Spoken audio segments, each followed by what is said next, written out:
Podcast number 13, DJ Kennedy in the flesh. Yes, sir. It's DJ Kennedy, chilling here with College Beats.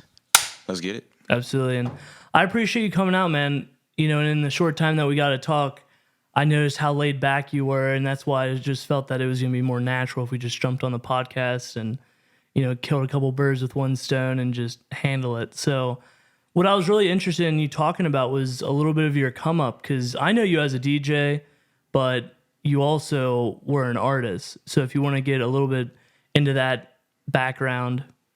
Yeah, it started out in 2011. Basically, I started out in a group. Actually, I didn't start off solo. I actually started off with 4 other artists, and our group was called ITCB, and we started basically just started off, you know, as individuals, kind of came together. Basically, the 2 main guys were AT Mister, Cypher Surge. They were the ones who pretty much, you know, brought us together. Yeah, are they still artists? Currently, at the moment, I know they. I'm not sure if they're currently working on new projects, but I know they're not really. They haven't released, you know, anything recently. I know AT Mister had dropped Genesis. That was his most recent project. Okay. So like hip hop based stuff. Yes, they are very lyrical, like to the point to where you may have to give it that second listen. They like to put a lot of detail and they Material. focus very much on their bars. Bars are important. If the bars are not there, So as far as like your influences, would you say that it was music? Is it family? Is it the situation that you were in? it's a little bit of I would say more or less the situation I was in molded me to be an artist because I was around a lot of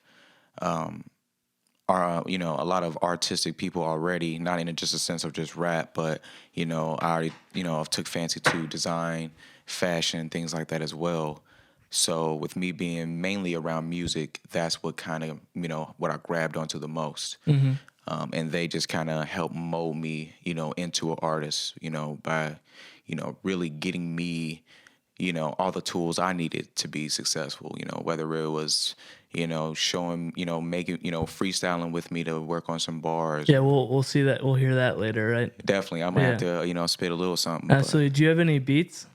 Me personally, We'll work with Oracle Audio. We got some stuff. We got some heat. I may have to see what I have on my phone, see what I got with And I know a big thing with you also is business. So for that group, you kind of knew what to handle. So just because I don't even think we got to that point. So how did you do that for them? Yeah. So at that time, they were very, you know, they were excelling as artists.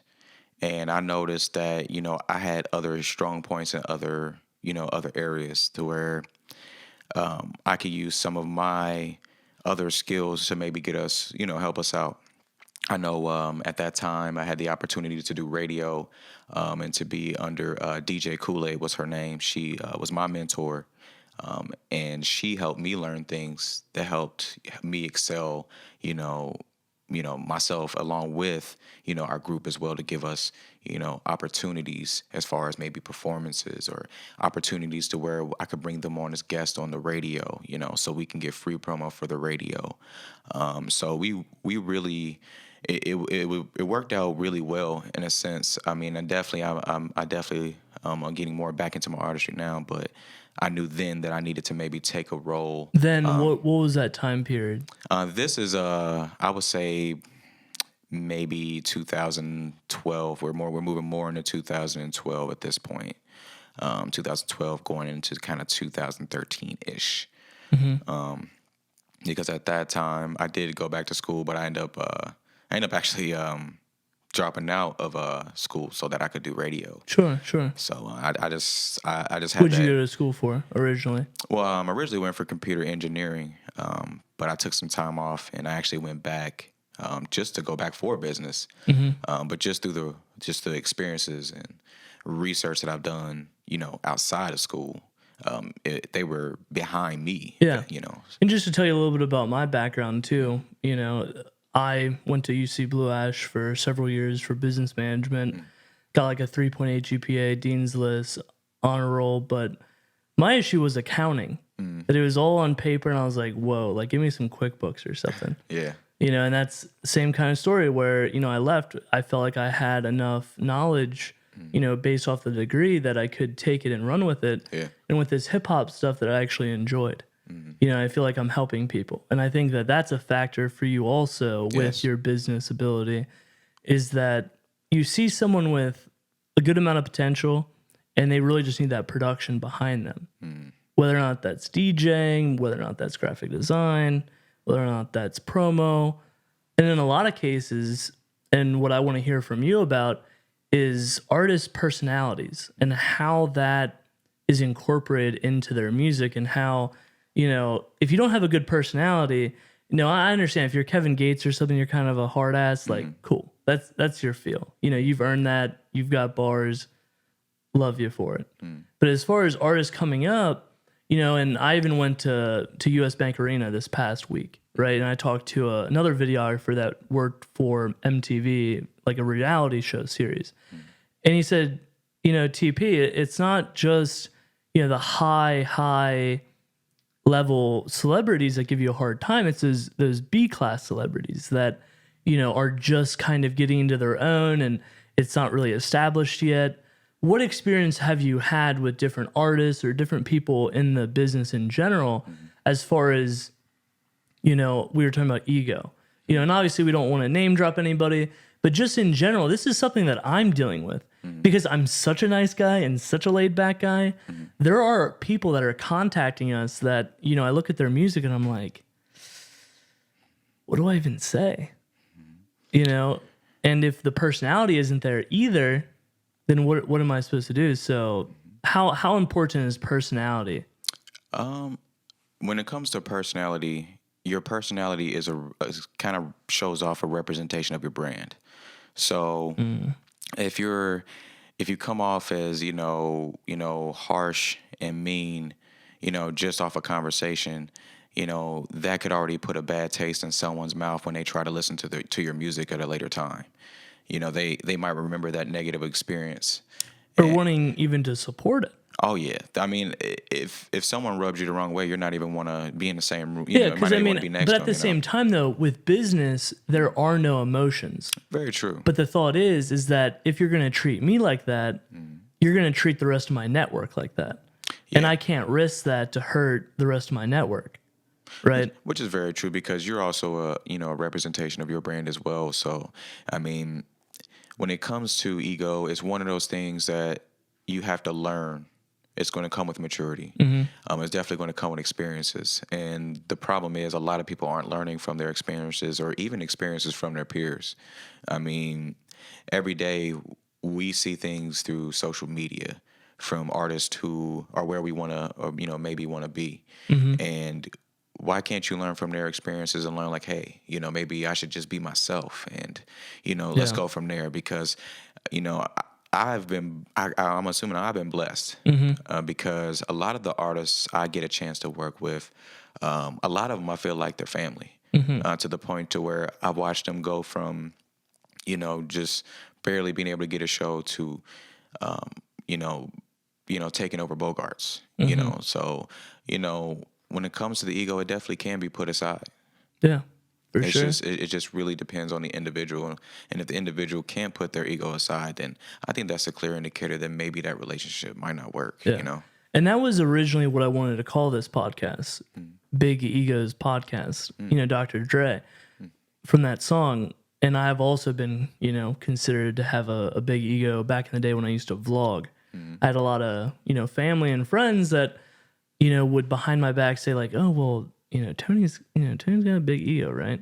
Then they'd even approach me, and it was even somebody from Europe that didn't really understand the customs and different things. And I, was speaking to her, and she's like, well, why do you have such a big ego? And I believe that we need to take the negative connotation out of the word ego. And if you don't give it that power, it's not going to have the same effect.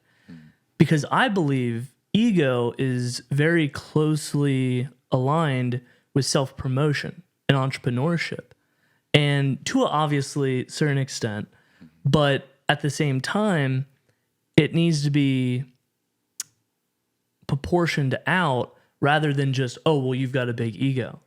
Well, that's not really, that's trying to be disrespectful instead of helpful. So I don't know what your perspective on that is as far as like how we could take the negative connotation out of the word ego. And I know this is a hard question. I know I didn't even talk to you about this, but That's fine. that's the whole thing about a podcast, right? That this isn't fake. This isn't staged. Last night with Jay Guts, this is what I want. I want to be sitting with people that I actually care about and having conversations that we're going to build something on, Most definitely. you know? So I would say when it comes to taking that negative connotation out of ego, the only thing that really I see that would make that hard is someone's very own perception. So, like you said, you had that difference with someone, from, was it the UK? That cultural difference is something that really neither one of you can be at fault for. I mean, there's literally a whole ocean between us, so, and that's kind of one of those things as us as people, we just have to work through communication. So at that point, you have to be mature enough to have a So it conversation. comes down to maturity and You just have- mutual respect and stuff. If you And can't, that's not something we can teach. no, Yeah. you have to be able to set your differences aside and open up a little bit, not a whole lot. You don't have to completely change your views, but open up to hear like, okay, he's coming from here. This is where I'm coming from. Now you have a mutual understanding. The negativity is taken away because both sides are on the same page.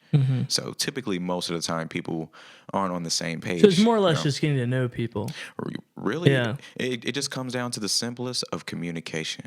People lack communication. Yeah. And through the lack of communication, that Yeah, changes because we're perception. just on social media, Oh, man. and that, there's no emotions when you're texting. Very And true. that's why I like getting on the phone. And obviously, I'm a talker, but I feel like you can't really communicate emotion you can't. Yeah, You really I agree. can't. I definitely agree. And I run to this issue all the time with family and friends because through text, I get to the point. So Sure, someone sure. can ask me a question, I'm going to get to the point majority of the time. Some of my family and friends, they don't like that. They're like, why are you being so mean? I'm like, Yeah. I'm Well, not wasting especially time. hanging up the phone. I mean, once I know the conversation's over, Yeah. I'm hanging up the phone, and people don't like that either. No, they're it's like, like- oh, well, you didn't say goodbye. It's like, well, who am I? Like, what am I doing here? And so those are just, some of the topics that, I think about, on a daily basis. And, what experience have you had with management or management of your own company? Because I'm really interested about that. So the good thing is me personally, I haven't managed any individual artist, but when we worked on, when we were at that time working through music, that's how I actually learned to get some skills of a manager as far as booking, reaching out to venues, building relationships with other brands and companies. Yeah, what venues, what brands? I mean, we started from, I started throwing events.